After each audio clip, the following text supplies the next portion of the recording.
Hi guys, so this is Shama and this is my um, video regarding pregnancy series, you can say. So I will start from the recent one.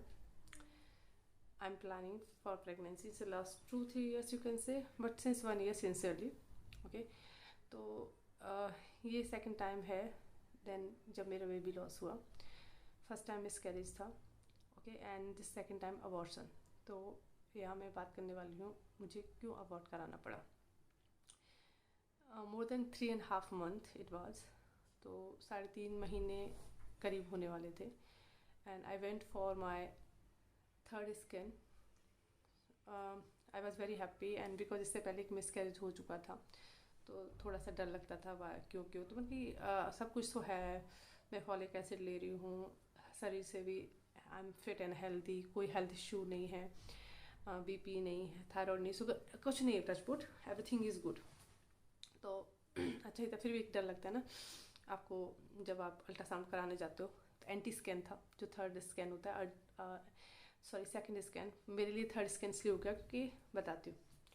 Okay, तो जब मैं कराने गई तो doctor ने बोला बच्चे में कुछ अब नॉर्मलिटी है, इसकी वजह से आपको अबॉर्ट कराना पड़ेगा.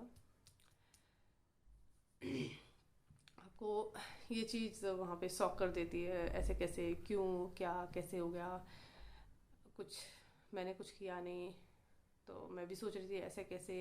डॉक्टर बोला कैसे सोचने की ज़रूरत नहीं है, ऐसा नहीं है कि आप सोचो आपकी वजह से कुछ हुआ है, कि आप डांसर हो तो डांस की वजह से कुछ, या फिर कैसे भी किस आपने कुछ कर लिया, तो इतना दिमाग लगाने की ज़रूरत नहीं है. कभी कभी it is plan by God. जब स्टार्टिंग में ही आपने कंसीव किया है तो इस कंसीव में ही में भी प्रॉब्लम हो सकती है. तो इसमें आपका कुछ लेना देना नहीं हो सकता. अगर आपको चाहिए, ठीक है, you take days, 1 or 2 day, 1-2 दिन के बाद जल्दी से जल्दी, क्योंकि मोर देन 3 month हो चुके हैं, तो आप आके एडमिट हो जाओ. हम अवॉइड करते हैं. उसके बाद जो मतलब बेबी के जो पार्ट्स निकलेंगे, इतना छोटा वो भी फीटस, उसकी जांच करेंगे. जांच के बाद पता चलेगा कि उसमें क्या एक्चुअल प्रॉब्लम था. कुछ कॉस्टली पड़ता है, 16-17 thousand का मुझे बताया था इन्होंने. तो मैंने, मेरे हस्बैंड ने डिसाइड किया ठीक है कराते हैं. एक्चुअली पता चलना चाहिए क्योंकि ऐसी कोई प्रॉब्लम मुझे हो नहीं रही थी, कोई दिक्कत नहीं थी, सब कुछ अच्छा था.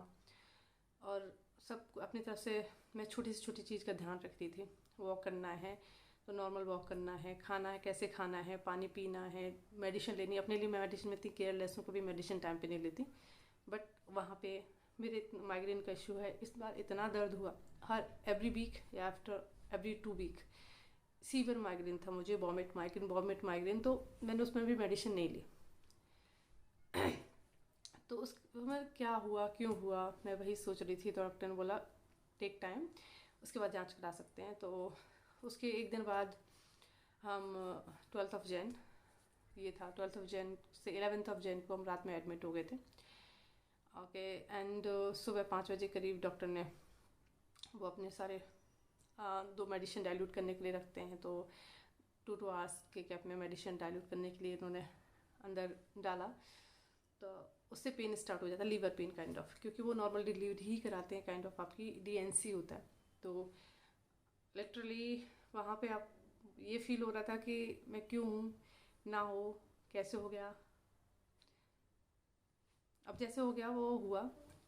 आपको जो नीचे लोअर अप डाउन होता है उसमें आप फील हो रहा है कि ये इतना सा बेबी आपके उसमें है. और साथ में मेरे 11 साल का बच्चा है पहले से. दैट वाज अनप्लान्ड और प्रेगनेंसी, और टचवुड अच्छा ही हो गया अब तो लगता है, क्योंकि आप जो प्लान करते हो उसके अकॉर्डिंग कुछ चलता नहीं. Everything God's hand. मेरे केस में तो यही लग रहा था मुझे, क्योंकि ऐसा कुछ मैंने अपनी तरफ से कुछ किया नहीं, कुछ प्रॉब्लम नहीं है, फिर भी ये प्रॉब्लम कैसे हो गई. पहले डॉक्टर पूछते पहले बच्चे में कोई प्रॉब्लम नहीं थी. तो आपको उस टाइम से इरिटेशन हो रही थी मुझे कि आप इसमें दूसरे बच्चे को मत घसीटो, जो है इसमें हो रहा है होने दो, ठीक है. उसके बाद 7:30 का राउंड मुझे उसमें लेके गए, अवॉइड कर दिया उन्होंने. एंड उसके बाद डॉक्टर ने बोला कि विद इन वीक आपका जो आपको ब्लीडिंग होती है, पीरियड्स काइंड ऑफ आते हैं, आने नहीं चाहिए, थोड़े थोड़े, अगर आएंगे तो विद इन वीक ख़त्म हो जाते हैं, नहीं ख़त्म होते हैं तो कभी कभी एक वीक रहता है। तो मुझे अराउंड कम से कम ये जैसे पीरियड जैसा पीरियड आया नहीं, थोड़ा थोड़ा थोड़ा थोड़ा। आप लोग अपने एक्सपीरियंस शेयर कीजिएगा अबॉर्शन के बाद कैसा एक्सपीरियंस था। मैं ये वीडियो इसीलिए बना रही हूँ क्योंकि 12 जनवरी से 12 जैन से इट इज़ फेब एंड मार्च, उसमें सो माई सन केम इन बिटवीन। उसको नीचे खेलने जाना था, उसका एग्ज़ाम चल रहा है तो अभी मैंने उसको कुछ टास्क दिया हुआ है, वो कंप्लीट करके तभी जाएगा। ओके, तो come to the point.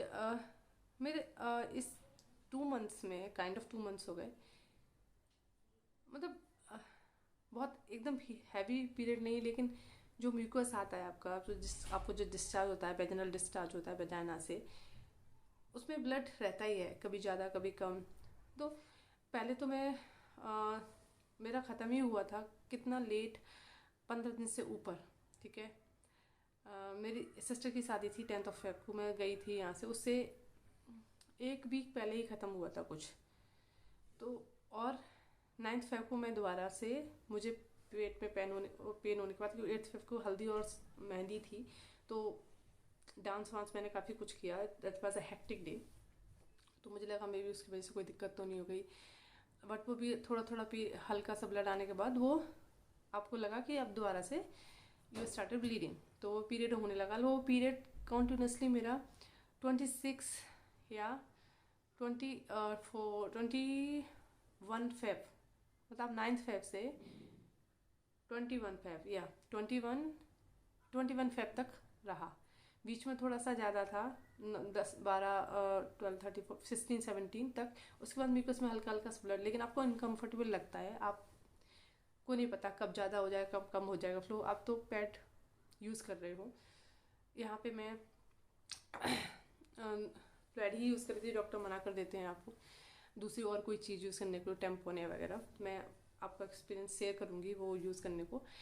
But तो मुझे आपके बटक्स में मेरे थोड़ा सा इचीनेस, क्योंकि वो वेट वेट रहता है, पैड इतनी टाइम तक यूज़ करते, उसकी वजह से वो सब इश्यूज़ भी होगा मुझे। जैसे तैसे बंद हुई मैं, ठीक है। उसके बाद मुश्किल से 4-5 दिन, एंड उसके बाद अगेन 27 या 28 से मेरे हल्का हल्का ब्लड, हल्का पहले 1-2 दिन हल्का आया, फिर म्यूकस में फिर लगा जैसे पीरियड से दोबारा से स्टार्ट होने वाले। तो इस ड्यूरेशन में मैं एक बार डॉक्टर के पास भी गई थी, जब ये मैं बंद नहीं हो रही थी, आफ्टर आई थिंक 14-15 फेब। तो फिर डॉक्टर ने बोला कि देखो कुछ टेंशन लेने की ज़रूरत नहीं है, कभी कभी होता है, नहीं हो रहा है तो मैं आपको मेडिसिन दी है पॉज करके, तो वो मेडिसिन आप 3 दिन खाओ, सुबह शाम, फिर देखना 2-3 दिन में अगर नहीं बंद होते हो। तो उस टाइम में 2-3 दिन के बाद बंद हो गई थी, तो आई डिड नॉट टेक। अभी फिर मैंने सोचा मैं मेडिसिन अब डॉक्टर की खा लेती हूँ, क्योंकि बीच में सिर्फ 4 दिन ही ऐसा था जब ब्लीडिंग नहीं हुई, अदरवाइज फिर से स्टार्ट हो गया। तो मुझे ऐसा लगा जिस दिन से मैंने मेडिसिन लेना स्टार्ट किया उस दिन से और ज़्यादा थोड़ा सा ब्लड आया, but it was not reddish brownish, और थोड़ा काला काला ही शुरू हो गया। तो अभी तक इट इज़ टुडे मार्च चल रहा है आपका, आई थिंक 4th-5th मार्च है।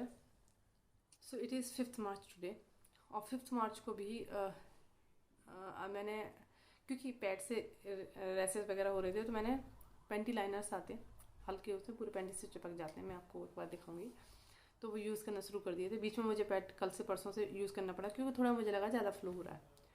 तो आप लोग मुझे अपने एक्सपीरियंस शेयर कीजिए। हाँ, तो उसके बाद इसमें फिर हमने वो फीटस की जांच कराई थी, क्यों हुआ, मैं जानना चाहती थी ऐसा क्यों हुआ। मैं भगवान से भी बहुत गुस्सा हूँ इसमें, थी अभी तो चल लगता है मे बी जो किया अच्छे से किया, बच्चे में अब नॉर्मलिटी थी, लेकिन ऐसा क्यों मेरे साथ ही क्यों ऐसा लगता है आपको, चलो वो चीज़ छोड़ो। तो डॉक्टर ने फीटस की जांच करके उसकी जो रिपोर्ट आई उसमें बताया इट इज़ क्रोमोजोमी, मोनोक्रोमोजोमी और डिसऑर्डर था। इसमें ऐसा होता है कि एक बच्चे को बनने के लिए 2 क्रोमोजोम चाहिए होते हैं, एक एक्स और एक वाई। तो मेल का क्रोमोजोम और फीमेल का क्रोमोजोम मिलके बनाते हैं। आपको XX मिलता है तो लड़की होती है, XY मिलता है तो लड़का होता है। तो मेरे उसमें मोनोक्रोमोसोमी में होता है कि आपका एक क्रोमोसोम बिल्कुल गायब होता है, सिर्फ एक ही होता है।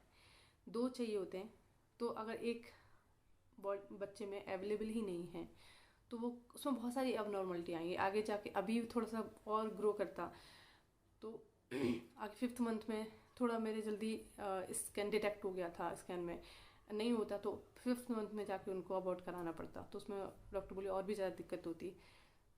तो इसका डॉक्टर ने बोला इसका कोई रीज़न नहीं है, ये किसी के हाथ में नहीं है। आज तक डॉक्टर्स भी नहीं पता कर पाए कि ये क्यों होता है, बट ये इसलिए होता है कि आपको जो फीटस बना, जो जब ओवुलेट करने के बाद जो एग को वो आपका जो स्पर्म होता है उसमें जाता है, तो उस टाइम वो दोनों साथ में नहीं रहे, एक किसी भी तरह से हट गया या गिर गया, तो जो फीटस में सिर्फ एक ही क्रोमोसोम रह गया। मेरे केस में वो डॉक्टर बोली थी सिर्फ एक्स क्रोमोसोम था, तो क्योंकि गर्ल में एक्स क्रोमोसोम होता है, मे बी किसका गया, एक्स गया, वाई गया, क्यों मतलब उसमें सिर्फ एक्स क्रोमोसोम ही रहा। एक्स क्रोमोसोम के बाद तो वो बच्चा ग्रो तो होता, इट लुक्स लाइक लड़की, बट ना वो लड़की ना वो लड़का, और ऊपर से अब नॉर्मल भी रहता कि बहुत सारी उसमें अब नॉर्मलिटी थी। डॉक्टर ने बोला उसके लिक्विड ज़्यादा था, लीवर में लिक्विड था बॉडी में, उसके गर्दन में सूजन थी, तो गर्दन के पीछे जो सूजन थी वो 22 सेंटीमीटर कुछ मिलीमीटर या सेंटीमीटर, क्या अभी मुझे ध्यान नहीं, देख के बताती हूँ, वो उतना था। तो इट वॉज मतलब टोटली एडवाइजेबल कि आप अवॉइड करा दो। मैंने दूसरे डॉक्टर को कंसल्ट किया था इसके लिए कि मे बी कुछ चांस हो, लेकिन उसने बोला सीधे देखते कि no there is no chance, आपको अवॉइड कराना और जल्दी से कराओ, बिकॉज मोर देन 3 मंथ हो रहे हैं तो आपको बाद में दिक्कत होगी जैसे इस बच्चा ग्रो करेगा। इस बच्चे को रखने का कोई मतलब नहीं, ना बच्चे की लाइफ है ना आपके लिए हेल्दी है। तो ये है मोनोक्रोमोसोमी, जिसकी डिसऑर्डर की वजह से बच्चे में अबनॉर्मलिटी हुई और आई अबॉर्टेड। ये सेकेंड टाइम बेबी लॉस था मेरा, फर्स्ट मिसकैरेज था, it was I had to abort. So let's see what's written next, plan करते हैं कुछ हुआ साथ में फोकस करें, क्योंकि इसकी वजह से काफ़ी चीज़ें अटकी हुई हैं। फिर बाकी भगवान की मर्जी, प्रे करिए भगवान से सब अच्छा हो, मैं भी प्रे कर रही हूँ, और जिसका भी है जो भी है भगवान सबका अच्छा रखे। And let's be stay connected. Okay, मैं ये चीज़ अपनी शेयर कर रही हूँ इसलिए जिससे कि आप सबको हिम्मत मिले, आपको भी पता चले, आप मतलब मैं आपके साथ हूँ, जो भी इस तरह से गुजरते हैं नहीं गुजरते हैं उनको भगवान से प्रे है कि ऐसी सिचुएशन किसी को ना दिखाए, बिकॉज मेंटली आप बहुत परेशान हो जाते हैं। ये सिचुएशन एक मुझे ऐसा लगता है दूसरों को फील होती है, ठीक है, मदर को, पेरेंट्स को, आपके जो घर वाले हैं सब भी कनेक्टेड रहते हैं, सब खुश होते हैं, सबको इच्छाएं होती हैं, सब परेशान होते हैं, लेकिन आपने वो 24 घंटे एक एक सेकंड एक एक पल आपने जिया होता है, उसका क्या खाना है, कैसे पीना है, कैसे उठना है, कैसे सोना है, हर सेकंड आपकी उसी में रहती है। तो वो आपके लिए अब आके जाके मतलब 1.5 मंथ, 1.5 महीने से ज़्यादा हो गया मुझे, अभी भी निकली नहीं है, ठीक है। तो दिमाग रहता है क्यों हो गया, बट अब ये लगता है okay, God might have some other plan, भगवान ने कुछ सोचा होगा, अच्छा सोचा होगा, मुझे नहीं समझ आ रहा क्या अच्छा है क्या बुरा है, ही बेटर नोज। तो उनके अच्छे बात में सोचती भगवान, बस अब मेरे अंदर इससे ज़्यादा ताकत नहीं है, हिम्मत नहीं है, I am very strong, but कुछ चीज़ों में नहीं है, तो कृपा बनाए रखना। मैं जानती हूँ आप अच्छा ही कर रहे हैं और बाकी सबके साथ अच्छा ही होगा, तो हमारी लाइफ में जो हो रहा है वो कहीं ना कहीं भगवान की मर्जी होती है। तो ये मेरा एक्सपीरियंस है। आपके कोई क्वेश्चंस हो आप मेरे साथ शेयर कर सकते हैं, जो अगर मेरे, क्योंकि मैं काफ़ी रिसर्च करती हूँ जो चीज़ें हो रही हैं, क्यों हो रही हैं, कैसे हो रही हैं, तो अगर आंसर्स होंगे तो मैं आपको ज़रूर दूँगी।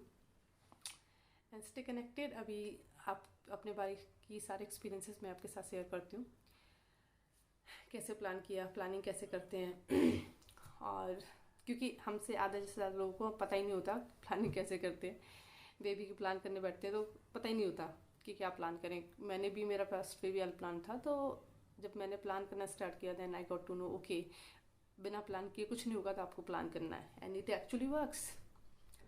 सो thank you. Let's meet in new video. Bye bye.